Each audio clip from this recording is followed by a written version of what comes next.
You used to get dressed for it. That was the thing about Fifth Avenue that nobody talks about anymore. You got dressed. You put on a coat.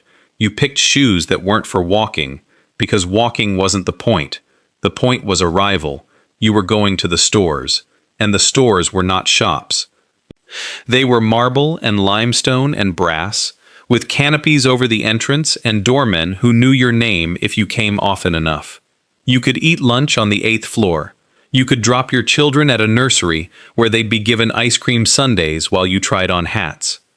You could have your hair done, write letters on complimentary stationery, mail them at the in-store post office, and see a dentist, all without ever stepping back outside. At Lord & Taylor, the entire 11th floor was dedicated to employees, a hospital, a gym, a school, and at Christmas, the windows.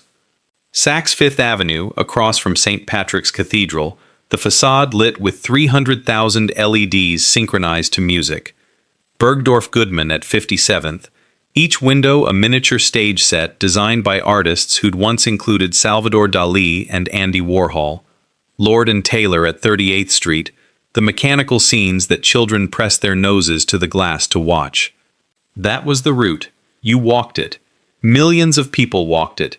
Every year, for decades, because it was free, and it was beautiful, and it belonged to the city. 3 weeks ago, in late July 2026, workers pulled down the massive red shopping bag sign from the corner of Macy's Herald Square. The sign had proclaimed the store the world's largest for more than 30 years. When it came down, it revealed something nobody under 40 had ever seen. A 5-story building at 1313 Broadway, a holdout from the early 1900s, hidden behind the billboard for so long that most New Yorkers didn't know it existed. They're calling it the $1 Million Corner. That small reveal is the right metaphor for what has happened to Fifth Avenue. The signs have come down, one by one, and what's behind them is something older, something that was always there, something that the spectacle was designed to hide. The buildings survive, but the thing that made them matter is gone. Lord & Taylor is an Amazon office. B. Altman is a graduate school. Bonwit Teller is Trump Tower. Henri Bendel is a vacant storefront. Barney's New York is a memory. And the parent company of Saks Fifth Avenue just emerged from bankruptcy this year, in June 2026, renamed itself something nobody can remember, and now operates exactly 15 stores nationwide.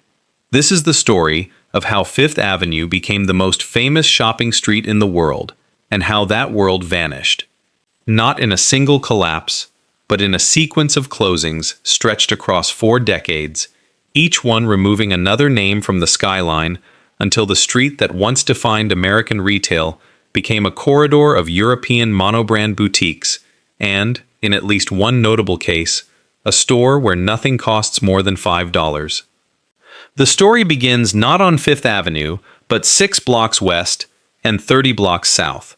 In the years after the Civil War, New York's shopping district clustered along Broadway and 6th Avenue between 14th and 23rd Streets, a stretch called the Ladies' Mile. The name was literal. This was the first area in New York City where women felt comfortable going alone, without a chaperone.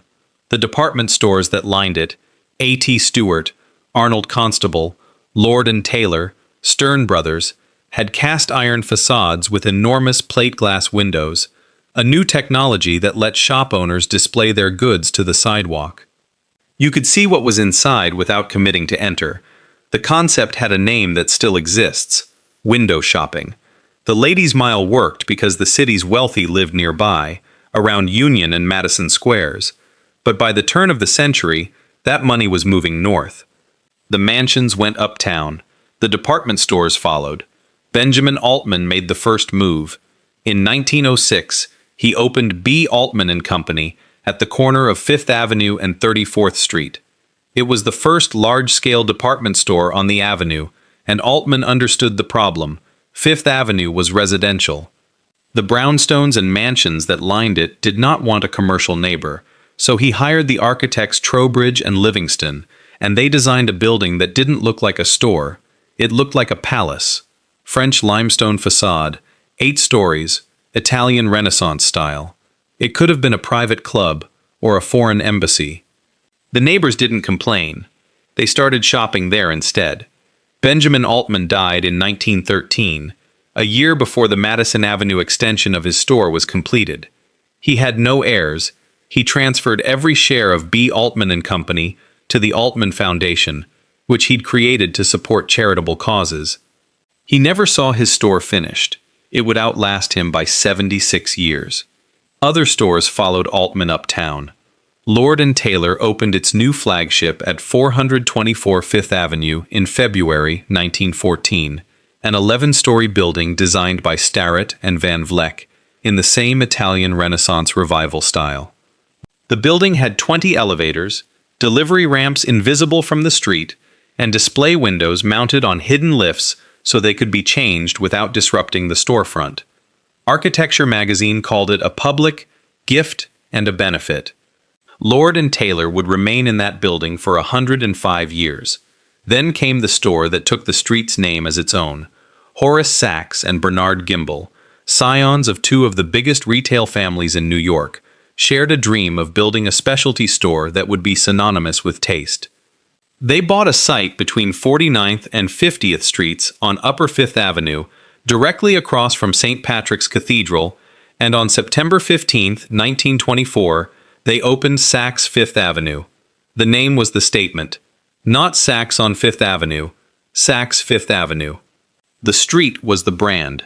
On opening day, the windows displayed a $1,000 raccoon coat and a $3,000 pigskin trunk. The store was packed. The Fifth Avenue Association awarded the building its gold medal for Best New Construction of the Year. Horace Sachs had realized his dream. He was dead within 2 years. Septic poisoning, sudden and swift. He was succeeded by Adam Gimbel, Bernard's 30-year-old cousin, who would run Saks for the next 4 decades. Adam's wife, Sophie Gimbel, became the in-house designer under the label Sophie Originals. By 1931, Fortune magazine was profiling the store. By the end of the 30s, Saks had 10 locations, including resort shops in Palm Beach and Atlantic City. 4 blocks north, at 57th and 5th, Edwin Goodman was building something even more improbable. Goodman had grown up in Lockport, in upstate New York, the son of German Jewish shopkeepers. He dropped out of high school to work for a local tailor. At 23, he took an apprenticeship with Hermann Bergdorf, an Alsatian immigrant who ran a tailor shop near Union Square. Goodman was handsome, ambitious, and popular with the clientele. By 1901, he was a partner. By 1906, he'd bought Bergdorf out entirely, but kept the name, Bergdorf Goodman. In 1914, Goodman did something no other women's clothier in Manhattan had attempted. He introduced sophisticated, ready-to-wear fashion, garments that didn't require weeks of tailoring. It was a radical move for a high-end store. It worked. By the late 1920s, Goodman was ready for the move that would define the store forever. He bought a plot on Fifth Avenue between 57th and 58th Streets, the former site of the Cornelius Vanderbilt II mansion, one of the grandest homes of the Gilded Age. According to one account, he sketched the first design for the new building on a cocktail napkin in the bar of the Plaza Hotel, which stood directly across the street. The building opened in 1928, and Goodman did something that no other retailer in America had done. He built himself into it. On the 9th floor, he constructed a 17-room apartment, 6 bedrooms, each with its own bathroom, overlooking Fifth Avenue and Central Park. He installed a private elevator that made exactly 2 stops, his office on the 7th floor and the penthouse above. He lived there, above his store, watching the avenue from the windows. His son Andrew and Andrew's wife Nina continued living in the penthouse until the 1980s. They threw parties there. At 1, Barbra Streisand showed up after a Broadway performance and stayed for a midnight dinner. Even the Coat Check, a magazine noted, offered a bird's-eye view of Fifth Avenue and Central Park. This was the ecosystem at its peak. B. Altman at 34th, Lord & Taylor at 38th, Saks at 49th. Bonwit Teller at 56th, Bergdorf Goodman at 57th, Tiffany at 57th, Cartier, which had purchased its mansion at 653 Fifth Avenue in 1917, anchoring the Jewelers Row, Henri Bendel nearby, Arnold Constable and Best & Company filling the gaps. Just off the avenue, Bloomingdale's was building its own identity on Lexington and 59th, a sibling institution in the same ecosystem, and a few blocks away on Madison Avenue, the corridor that would eventually become a rival luxury district was still mostly residential, each store with its own personality, its own clientele, its own traditions. Each one a destination, not a transaction. The street was a procession. You moved through it. And for women, it was something more. Julie Satow, whose 2024 book, When Women Ran Fifth Avenue, became a New York Times bestseller, put it directly. Men owned the buildings, but inside, women ruled. These were spaces where women could shop, eat, socialize, and in some cases, build entire careers. Dorothy Shaver became president of Lord & Taylor in 1945, the first woman to run a major American retail company. Hortense Odlum came to Bonwit Teller in the 1930s as a housewife tasked with attracting more shoppers and wound up running the entire operation. The department store was for decades one of the few corporate environments where women held real power. The question, then, is not why Fifth Avenue was great. The question is why it died. And the answer is that it didn't die once. It died store by store, decade by decade, each closing caused by something slightly different, each one removing another name from the directory. The roll call is long. It accelerates. Arnold Constable, founded in 1825, closed in 1975, 150 years. Nobody noticed much. It had faded long before it vanished. Then came Bonwit Teller, and this one people noticed. Bonwit Teller had occupied a building at 56th Street and 5th Avenue since 1930, a limestone structure originally designed by Warren and Wetmore, the same firm that designed Grand Central Terminal. Between the 8th and 9th floors, embedded in the facade, were two 15-foot Art Deco bas-relief sculptures by René Paul Chambellan, semi-nude women dancing with scarves, their bodies caught mid-motion against the stone. Above the main entrance hung a massive nickel-plated geometric grille. These weren't decorations. They were the building's identity. New Yorkers recognized them, the way they recognized the lions outside the public library. In 1979, a 33-year-old developer named Donald Trump purchased the building. He planned to demolish it and build a 56-story tower. Preservationists urged him to save the sculptures and the grille. The Metropolitan Museum of Art expressed strong interest. Trump agreed to donate the pieces to the Met, provided the removal cost was reasonable. The Met estimated the sculpture's value at $200,000. The estimated cost to remove and save them, $32,000. On June 6, 1980, the front page of the New York Times carried a headline, "Developer Scraps Bonwit Sculptures." The reliefs had been destroyed by jackhammers. The nickel-plated grille, which was supposed to be shipped to a warehouse in New Jersey, had simply vanished. A Trump Organization spokesman, using the name John Barron, told the Times that independent appraisers had found the works to be of no artistic value and that the delay to save them would have cost $500,000. The appraisers were never identified. The name John Barron was later revealed to be a pseudonym used by Trump himself. The building where Grand Central's architects had placed dancers in the limestone became the site of Trump Tower. Gucci now occupies the former Bonwit Teller retail space. $32,000. That was the price of saving them. The decision not to pay it was the first time Fifth Avenue's history was treated as disposable, as an obstacle to the next deal rather than something worth the cost of preservation.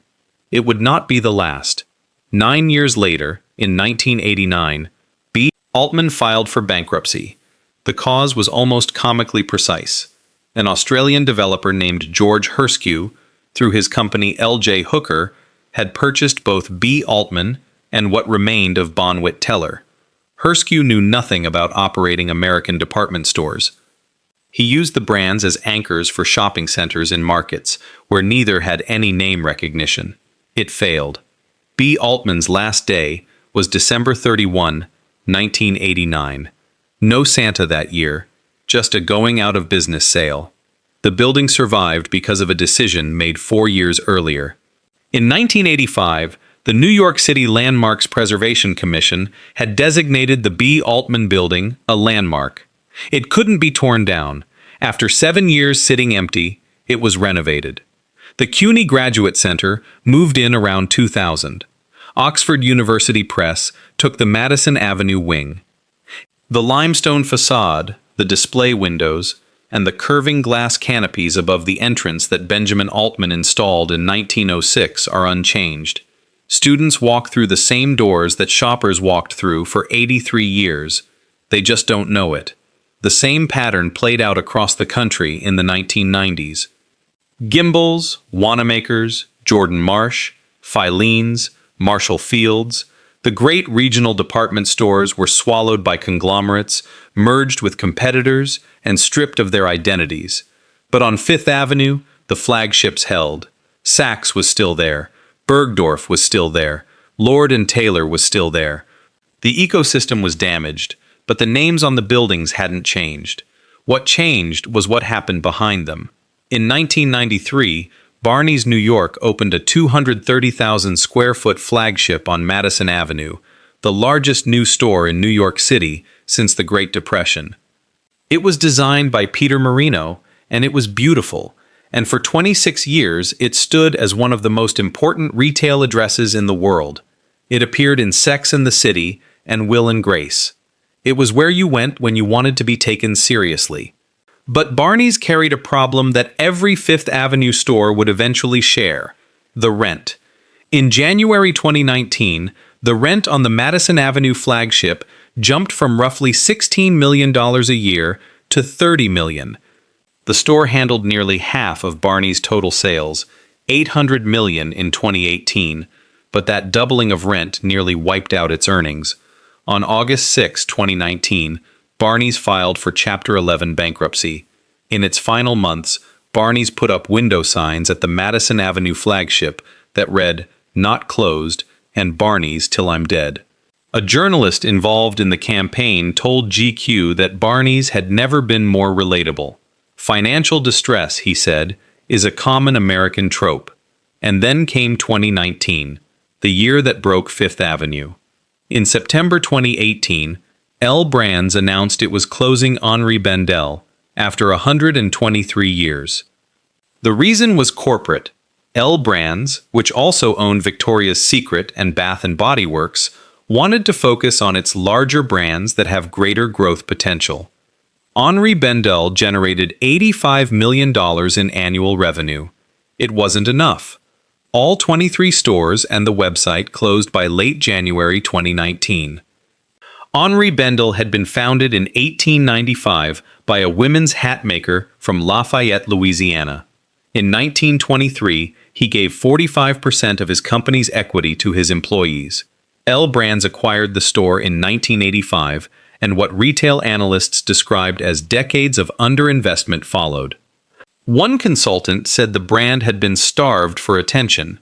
The Fifth Avenue flagship at 712 Fifth Avenue, housed in a building with landmark Lalique glass windows commissioned from René Lalique in 1912, was among the last to close. As of recent reporting, the space remains vacant. Down the block, FAO Schwartz had already come and gone. The legendary toy store that had occupied a prime Fifth Avenue address for decades closed its doors in 2015, a casualty of the same rent pressures. It eventually returned, smaller, in Rockefeller Center, but it was never the same thing. 2 days after New Year's, on January 2, 2019, Lord & Taylor's Fifth Avenue flagship closed for good. It had opened on February 24, 1914, 105 years. The tradition of playing the Star-Spangled Banner every morning before opening, which Lord & Taylor had maintained since 1979, ended that morning. Hudson's Bay Company, the Canadian firm that had owned Lord & Taylor since 2012, had sold the building to WeWork for $850 million. WeWork, the co-working startup, planned to turn it into their global headquarters. They hired the architect Bjarke Ingels to design a $200 million renovation. Then WeWork's IPO collapsed. The company never moved in. Amazon bought the building in March 2020 for $978 million. The tech company most responsible for the decline of physical retail now owned one of the most important physical retail buildings in American history. Amazon spent years restoring the facade, the limestone, the brick, the copper cornice, the terracotta eagles at the 11th floor colonnade. The restoration won preservation awards. 2,000 employees now work inside what was once Lord & Taylor. They walk past the spot where the display windows used to change via hidden elevators built into the facade. Technology designed a century ago to showcase merchandise, now in a building owned by a company that made merchandise invisible. Lord & Taylor itself staggered on in the suburbs for 2 more years. Le Tote, a clothing rental startup, bought the brand from Hudson's Bay in 2019. Le Tote filed for bankruptcy in August 2020. The last Lord & Taylor store, in Eastchester, Westchester County, closed on February 27, 2021. The company had been in business for 195 years, but the closings were only one half of the story. The other half was what replaced them. In 2018, a discount retailer called Five Below, a chain whose calling card is selling nothing for more than $5, opened a flagship on Fifth Avenue. An unnamed broker told the Commercial Observer, "It's not a Fifth Avenue type tenant. Everyone is pissed. There goes the neighborhood." But the neighborhood had already gone.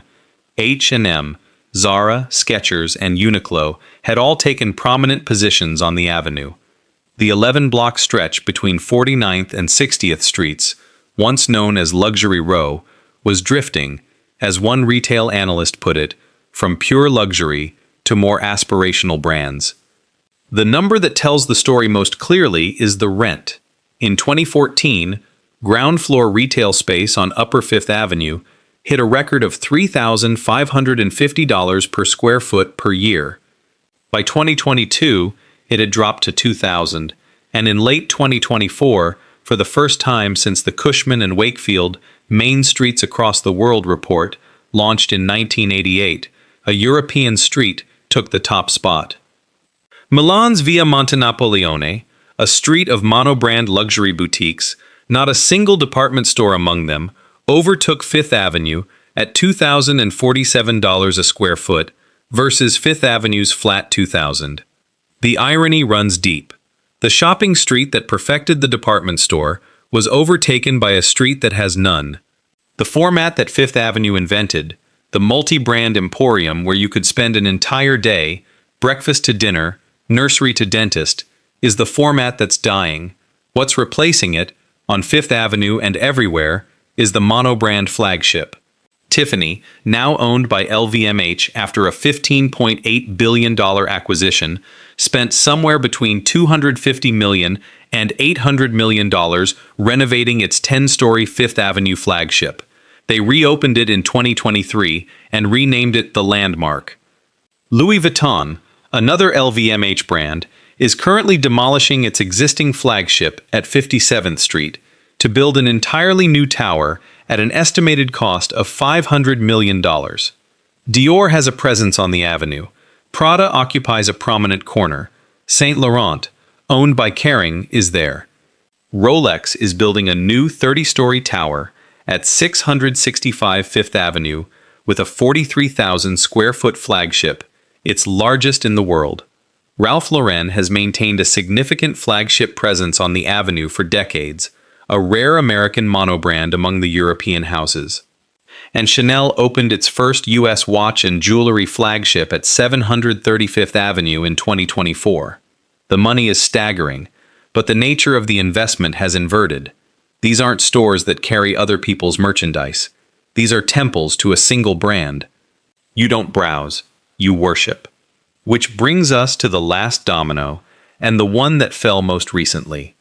On January 14, 2026, Saks Global, the parent company of Saks Fifth Avenue, Neiman Marcus, and Bergdorf Goodman, filed for Chapter 11 bankruptcy protection. The company had accumulated $4.7 billion in debt, almost all of it from a single decision, the acquisition of Neiman Marcus for $2.7 billion in December 2024. The deal closed on December 23. 13 months later, the company was in bankruptcy court. The architect of that deal, Richard Baker, had led Hudson's Bay Company, the same firm that sold the Lord & Taylor building. His career is a through line of the entire collapse. HBC owned Lord & Taylor and couldn't define it. HBC owned Saks and spent the better part of a decade trying to make luxury work at scale. When the Neiman Marcus acquisition loaded the company with debt it couldn't service, the structure folded. CEO Mark Metrick resigned on January 2 after 30 years with the company. Baker took the interim role briefly before Jeffrey Van Raamdonk, the former Neiman Marcus CEO, was installed. The bankruptcy was fast. Saks closed 8 of its namesake stores, 1 Neiman Marcus, and most of its Saks off-Fifth discount locations. The company emerged from Chapter 11 on June 26, 2026, less than 6 months after filing, under a new name, Exemplar Luxury Group. The debt was reduced by 75%. The store count dropped from more than 150 to 49. Only 15 Saks Fifth Avenue stores survived, down from 33. Bergdorf Goodman was explicitly protected. It is possible, not certain, but possible, that Bergdorf Goodman is now the last of the original Fifth Avenue department stores still operating in its original building, under the same name, for the same purpose. Edwin Goodman's penthouse on the 9th floor became a hair salon. But the private elevator he installed is still there. The building still sits on the site of the Cornelius Vanderbilt mansion, and the view from the upper floors is still Fifth Avenue and Central Park, the same view Goodman sketched, possibly on a cocktail napkin, nearly a century ago. The question everyone asks is whether Fifth Avenue is dying. The honest answer is no. Fifth Avenue is not dying. It is being replaced. The luxury conglomerates, LVMH, Kering, Richemont, Rolex, are pouring billions into the corridor. Availability rates on Upper Fifth Avenue have dropped from a peak of 27.5% around 2019 to 13 or 15% today. Moncler is planning its largest global store at 767 Fifth Avenue. The intersection of Fifth Avenue and 57th Street is, as one broker put it, arguably the most important intersection in North America. But what's there now is not what was there before. A Tiffany flagship with an $800 million renovation is not the same thing as a Lord & Taylor where the 11th floor had a hospital for employees. A Rolex tower is not the same thing as a B. Altman where you could eat lunch at Charleston Gardens and then buy a wedding dress on the 3rd floor. The scale is the same. The ambition is the same. The promise is different. The old Fifth Avenue said, "Everything is here, under one roof, and it's for you." The new Fifth Avenue says, "One thing is here, it costs more than you expect, and it's for the brand."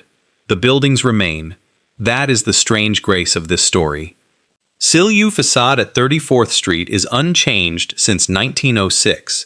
The curving glass canopies above the entrance still catch the light the way Benjamin Altman's architects intended. He died before the store was finished. His foundation, funded by every share he owned, is still active. The building he gave New York is still standing. It's a graduate school now. The students who pass through those doors each morning are, in a sense, the inheritors of something Altman understood, and the modern retail economy has forgotten, that a building on Fifth Avenue is a public act, not just a private investment. Lord & Taylor's building is a landmark, designated in 2007. Amazon restored the copper cornice, rebuilt the lost balconies, repaired the terracotta eagles. The building won preservation awards. It is, by most accounts, more beautiful now than it was in Lord & Taylor's final years. It is also an office. The display windows that were once changed by hidden elevators are sealed, and the Macy's sign came down 3 weeks ago. Behind it was a building nobody remembered. They say a new sign is coming. Refreshed and dynamic branding, Macy's promises, that honors our heritage while reflecting the future of our flagship. Heritage. That word does a lot of work on Fifth Avenue now. Every press release about a renovation or a reopening invokes it.